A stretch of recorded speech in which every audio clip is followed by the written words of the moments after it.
आईने हिंदी के एक नए एपिसोड में आपका स्वागत है। दोस्तों, जैसा कि हम सब जानते हैं कि प्रधानमंत्री श्री नरेंद्र मोदी जी का जो फ्रांस का दौरा है ये काफ़ी सफल है, क्योंकि कुछ बड़े जो प्रोग्राम हैं इनको मंजूरी मिली है, जिसमें जेट इंजन, राफेल एम और जो कलवरी क्लास की सबमरीन है जो कि डीआरडीओ के एयर इंडिपेंडेंट प्रपल्सन सिस्टम के साथ आनी है, इनकी खरीद को मंजूरी मिली है। और आज बाकायदा डसाल्ट एविएशन ने और सैफरॉन ने ट्वीट के माध्यम से ये कन्फर्म भी कर दिया है कि डील अब फाइनल हो चुकी है। लेकिन एक क्षेत्र जिसमें काफ़ी कम नज़र गई है या जिस पर काफ़ी कम बात हुई है वो है सबमरीन लॉन्च क्रूज मिसाइल की। जी हाँ, भारत को सिर्फ कलवरी क्लास की सबमरीन ही ऑफर नहीं करी गई है फ्रांस के द्वारा, बल्कि फ्रांस ने एक एडवांस मिसाइल भी ऑफर करी है जो कि एक सबमरीन लॉन्च क्रूज मिसाइल है। तो इस वीडियो में हम बेसिकली दो सबमरीन लॉन्च क्रूज मिसाइल के बारे में बात करेंगे। पहली होगी फ्रांस की स्कैल्प और दूसरी होगी भारत की ब्रह्मोस एनजी, क्योंकि ब्रह्मोस एनजी को लेकर के भी एक बड़ी अपडेट सामने आई है, जहां पर ब्रह्मोस एनजी ने ये कंफर्म किया है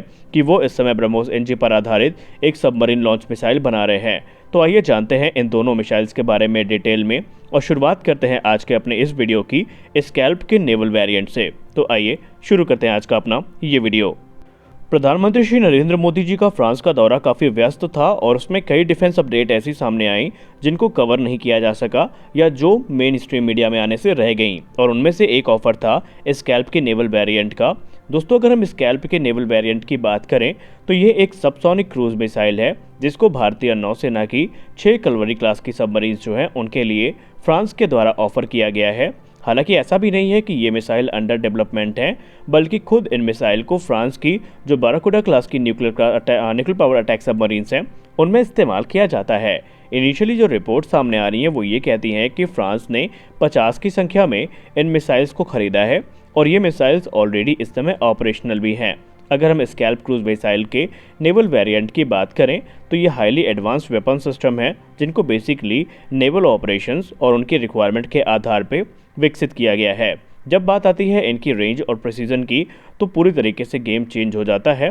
क्योंकि इनकी जो रेंज है वो भी काफ़ी इम्प्रेसिव है और ये हाईएस्ट प्रिसीजन के साथ जो टारगेट हैं उनको हिट कर सकती है। और अब इन्हीं मिसाइल्स को भारत की कलवरी क्लास की सबमरीन्स के लिए ऑफर किया गया है। हालांकि ऐसा भी नहीं है कि भारत इस मिसाइल से अनभिज्ञ है, ये भारत इनके बारे में कुछ नहीं जानता, बल्कि भारत के जो 36 राफेल एयरक्राफ्ट हैं उनमें भी स्कैल्प क्रूज मिसाइल इस्तेमाल करी जाती हैं। यानी भारत के जो 36 की संख्या में राफेल एयरक्राफ्ट इस समय डिप्लॉयड हैं उनके स्ट्राइक पैकेज का ये हिस्सा है, और जो 26 की संख्या में अभी राफेल एम फाइटर जेट्स खरीदे गए हैं उनके स्ट्राइक पैकेज में भी हमें स्कैल्प क्रूज मिसाइल देखने को मिलेगी। लेकिन जब हम इसको कंपेयर करेंगे इसके नेवल वेरिएंट से तो यहाँ पर चीज़ें थोड़ी अलग हैं, क्योंकि एयर लॉन्च वेरिएंट के तुलना में जो नेवल वेरिएंट है वो डिज़ाइन के मामले में, एयर फ्रेम के मामले में थोड़ा अलग है। क्योंकि एयर लॉन्च वेरिएंट के स्टेल्थ कैरेक्टरिस्टिक को काफ़ी ऑप्टिमाइज़ किया गया है, लेकिन जो नेवल वेरिएंट है वो आपको सिलेंड्रिकल शेप में देखने को मिलेगा। और ये मिसाइल तकरीबन 7 मीटर लंबी है और ये 21 इंच की जो नेटो टॉर्पीडो ट्यूब स्टैंडर्ड है उसके लिए कंपैटिबल भी है।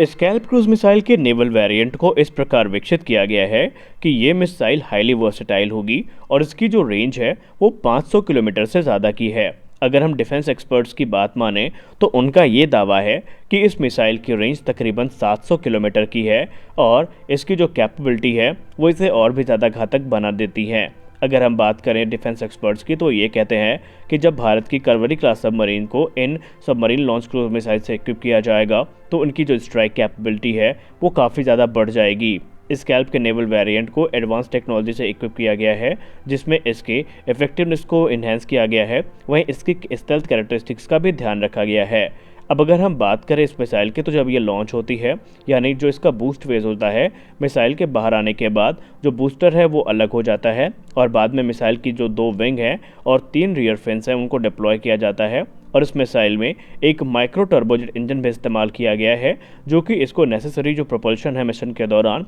वो प्रदान करता है। और डिफेंस एक्सपर्ट्स ये मानते हैं कि ये मिसाइल पूरी तरीके से भारतीय नौसेना की रिक्वायरमेंट को पूरी करती है। इनके आने के बाद जो स्कॉर्पियन क्लास की सबमरीन है उनकी जो लिथैलिटी है और ऑफेंसिव कैपेबिलिटी है वो काफ़ी ज़्यादा बढ़ जाएगी। हालांकि भारतीय नौसेना के तरफ से अभी ऐसा कोई भी बयान सामने नहीं आया है जहां पर भारतीय नौसेना ने ये कहा हो कि वो इस मिसाइल के साथ जाएंगी, लेकिन फ्रांस को ये पूरा भरोसा है कि स्कैल्प क्रूज मिसाइल का जो नेवल वेरिएंट है वो इसके एयर लॉन्च वेरिएंट के जैसा ही घातक है और भारतीय नौसेना इसकी परफॉर्मेंस से ज़रा भी निराश नहीं होने वाली है। लेकिन अभी ये सारी बातें चल ही रही थी कि ब्रह्मोस एनजी को लेकर के ब्रह्मोस एरोस्पेस ने कुछ बड़ी बातें बताई। दरअसल ब्रह्मोस एनजी पर आधारित एक जो नेवल वेरिएंट है वो तैयार किया जा रहा है, जिसको सबमरीन से लॉन्च किया जा सकेगा। तो आइए उस मिसाइल के बारे में भी हम जान लेते हैं और हम ये जानते हैं कि क्या हम उसको स्कैल्प से कंपेयर कर सकते हैं और वो कितनी घातक होगी और कब तक तैयार होगी और भारतीय नौसेना का क्या प्लान है। आइए इस पर भी बात कर लेते हैं। ब्रह्मोस एरोस्पेस की तरफ से ये कंफर्म किया गया है कि भारतीय नौसेना ने एक काफ़ी महत्वपूर्ण डिसीजन लिया है और उनका डिसीजन ये है कि भारतीय नौसेना की जो 6 एडवांस कलवरी क्लास की सबमरीन्स हैं इनको ब्रह्मोस सुपरसोनिक क्रूज मिसाइल के टॉर्पीडो ट्यूब लॉन्च वेरिएंट से इक्विप किया जाएगा। यानी कि ब्रह्मोस एनजी का एक जो टॉर्पीडो ट्यूब लॉन्च वेरिएंट है वो इस समय तैयार किया जा रहा है, जो कि भारतीय नौसेना की सबमरीन्स को ध्यान में रख करके बनाया जा रहा है। ब्रह्मोस एरोस्पेस ने यह भी बताया कि ब्रह्मोस एनजी जो कि 1.3 टन वजनी मिसाइल है, इसको अलग अलग प्लेटफॉर्म से लॉन्च किया जा सकेगा, जिसमें फाइटर जेट शामिल हैं। और इसके अलावा उन्होंने ये कहा कि ब्रह्मोस एनजी की जो साइज़ है, ब्रह्मोस एनजी का जो डिज़ाइन है, वो इसे ये कंपैटिबिलिटी प्रदान करता है कि इन्हें सबमरीन के जो टॉर्पीडो ट्यूब हैं उनसे भी लॉन्च किया जा सकता है। जैसे कि M39 एक्सोसेट मिसाइल को टॉर्पीडो से लॉन्च किया जा सकता है, उसी प्रकार ब्रह्मोस का जो नेक्स्ट जनरेशन वेरिएंट है उसको भी तैयार किया जा रहा है। ब्रह्मोस एरोस्पेस ने अभी ये कहा है कि फ़िलहाल तो इस क्षेत्र में जो डेवलपमेंट है वो काफ़ी रफ्तार के साथ शुरू हुआ है और बहुत जल्दी इसमें आपको जो सकारात्मक खबरें हैं वो सुनने को मिलेंगी। ब्रह्मोस एनजी के वैज्ञानिकों ने ये कहा कि इस समय ब्रह्मोस सुपरसोनिक क्रूज मिसाइल का जो नेक्स्ट जनरेशन वेरिएंट है उसको इस प्रकार से डेवलप किया जा रहा है कि इसे सबमरीन के जो हॉरिजॉन्टल टॉर्पीडो ट्यूब्स हैं उनसे लॉन्च किया जा सके। अपने लॉन्च के दौरान जो submarine horizontal launch BrahMos NG capsule है ये टॉर्पीडो ट्यूब से एजेक्ट होगा, जिसके अंदर मिसाइल होगी, और एक बार जब इसे सबमरीन से सेफली रिलीज़ कर दिया जाएगा तो जो रॉकेट मोटर है ब्रह्मोस एनजी मिसाइल की वो प्रोपेल करेगी और मिसाइल जो कैप्सूल का फॉरवर्ड सेल है उसको ब्रेक करके बाहर आएगी और जो कैप्सूल है वो तो अलग हो जाएगा और उसके बाद ब्रह्मोस एनजी की जो मोटर है वो प्रोपल्शन को स्टार्ट करेगी और ब्रह्मोस मिसाइल सरफेस की तरफ आएगी और अपने क्रूज मोड को प्राप्त करेगी। तो इस प्रकार ये जो मिसाइल है ये सबमरीन से लॉन्च करी जाएगी और इनके आने के बाद ये दावा किया जा रहा है कि हमारे जो सबमरीन्स हैं इनकी लेथैलिटी काफ़ी ज़्यादा बढ़ जाएगी। हालांकि अभी तक इसकी टाइमलाइन को लेकर के कुछ भी नहीं कहा गया है, लेकिन माना यह जा रहा है कि ये जो सबमरीन है इसके स्टेल्थ फीचर काफ़ी उन्नत होंगे, इसमें एडवांस टेक्नोलॉजीज़ का इस्तेमाल किया जाएगा और इसमें जो सोफिस्टिकेटेड वेपनरी है और सेंसर्स हैं उनका इस्तेमाल किया जाएगा। लेकिन फिर भी अभी तक इसकी जो टाइमलाइन है इसको लेकर के ब्रह्मोस एरोस्पेस ने कुछ नहीं कहा है। और इस समय अभी हम ब्रह्मोस एनजी की बात करें अगर बेसिकली तो लेटेस्ट अपडेट्स ये कहती हैं कि डिज़ाइन फेज़ को पूरा करने के बाद इस समय ब्रह्मोस एनजी अपने फैब्रिकेशन फेज़ में पहुंच चुकी है, जहां पर इस मिसाइल की जो मैन्युफैक्चरिंग है वो शुरू कर दी गई है और 2024 में इसके टेस्ट की शुरुआत होगी और टेस्ट के बाद पहले इन्हें सुखोई से टेस्ट किया जाएगा और बाद में भारत के जो लाइट कॉम्बैट एयरक्राफ्ट तेजस एयरक्राफ्ट हैं उनमें इसको इंटीग्रेट किया जाएगा। तो ये तो कुछ अपडेट थी भारत की मिसाइल प्रोग्राम की। तो देखते हैं इस समय भारतीय नौसेना आगे क्या अपना प्रोग्राम इनिशिएट करती है। क्या भारतीय नौसेना स्कैल्प का ऑफर सेलेक्ट करती है या फिर भारतीय नौसेना ब्रह्मोस एनजी के नेवल वेरिएंट के साथ स्टिक रहती है, ये देखना काफ़ी इंटरेस्टिंग होगा। खैर आज के इस वीडियो में बस इतना ही, मिलते हैं अगले वीडियो में कुछ और अपडेट्स के साथ। तब तक के लिए जय हिंद।